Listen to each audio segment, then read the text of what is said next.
Assalamualaikum warahmatullahi wabarakatuh. Kami dari kelompok 6 akan menjelaskan tentang model dan strategi pembelajaran aktif, yakni menggunakan teori dan praktik dalam pembelajaran pendidikan agama Islam. Karya Husniyatus Salamah Zainiyat. Prinsip-prinsip belajar dalam pencapaian tujuan. Pembelajaran dan tujuan pada hakikatnya akan membentuk manusia yang mampu bersaing di dunia global, sehingga sebagai guru sejak di sekolah tingkat dasar sudah harus memiliki kemampuan untuk mempersiapkan peserta didiknya dengan cara yang disesuaikan dengan usianya. Sumber daya manusia yang mampu bersaing memasuki dunia global adalah manusia yang benar-benar unggul. Manusia unggul adalah manusia yang mampu mempunyai kemampuan berpikir kreatif, produktif, mampu mengambil keputusan, mampu memecahkan masalah, belajar bagaimana belajar, kolaborasi, dan mampu mengelola atau mengendalikan diri. Klasifikasi teori belajar dalam pembelajaran. Untuk mendasari strategi pembelajaran, maka perlu dibahas teori-teori belajar yang akan mendasari penerapan strategi pembelajaran. Secara garis besar, teori belajar menurut Gradler dapat dibedakan menjadi tiga, yaitu conditioning theory, connection theories, dan insightful learning. Conditioning theory adalah suatu teori yang menyatakan bahwa belajar merupakan suatu respon dari stimulus tertentu. Teori ini dikemukakan oleh Pavlov dan dikembangkan oleh Watson.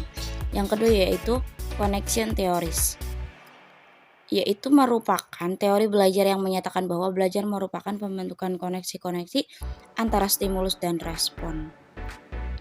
Dan yang terakhir yaitu ada insightful learning. Insightful learning adalah belajar menurut pandangan kognitif, disebut juga Gestalt dan field theories. Teori ini mengutamakan pengertian dalam proses belajar mengajar, jadi bukan ulangan seperti halnya kedua teori terlebih dahulu.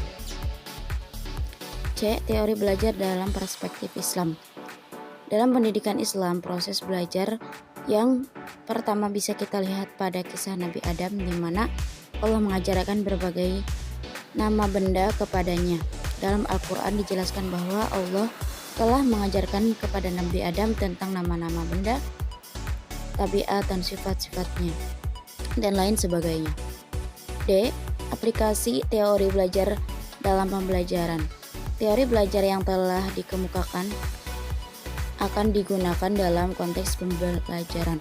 Kecenderungan penggunaan teori belajar akan menghasilkan pandangan atau paradigma pembelajaran yang digunakan.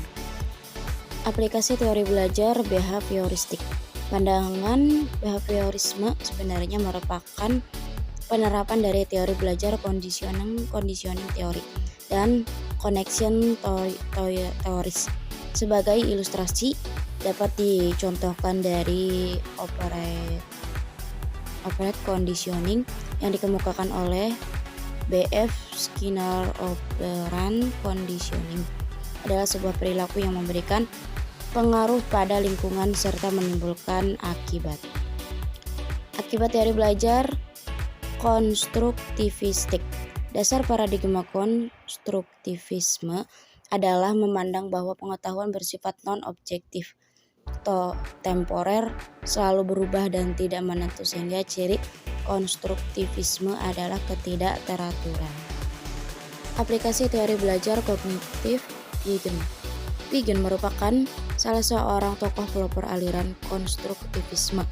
Salah satu sumbangan pemikirannya yang banyak digunakan sebagai rujukan untuk memahami perkembangan kognitif individu, yaitu teori tentang tahapan perkembangan individu. Menurut Piaget, bahwa perkembangan kognitif individu meliputi 4 tahap, yaitu sensori motor, operasional, konkret operasional, dan formal operasional. Aplikasi teori pemrosesan informasi dari Robert Kagni. Asumsi yang mendasari teori ini adalah bahwa pembelajaran merupakan faktor yang sangat penting dalam perkembangan. Perkembangan merupakan hasil kumulatif dari pembelajaran. Menurut Robert Kiyosaki, bahwa dalam pembelajaran terjadi proses penerimaan informasi untuk kemudian diolah sehingga menghasilkan keluaran dalam bentuk hasil belajar. Dalam pemrosesan informasi terjadi adanya interaksi antara kondisi-kondisi internal dan kondisi eksternal individu. Selanjutnya yakni aplikasi teori belajar humanistik dari Carl R. Rogers. Teori ini berpendapat bahwa proses belajar harus berhulu dan bermuara pada manusia itu sendiri. Teori ini sangat menekankan pentingnya isi dan proses belajar. Dalam kenyataan, teori ini lebih banyak berbicara tentang pendidikan dan proses belajar dalam bentuknya yang ideal.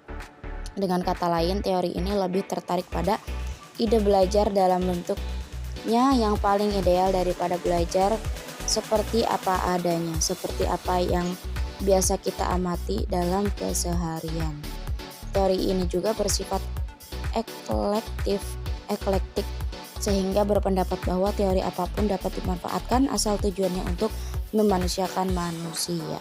Aplikasi teori belajar dalam konsep Islam. Bukan orang yang cerdik kecuali orang yang pernah tergelincir. Bukan pula orang yang bijaksana kecuali yang berpengalaman. Hadis riwayat Tirmidzi. Belajar dan mengajar dalam Islam adalah mengubah perilaku, mendidik jiwa dan membina kepribadian manusia.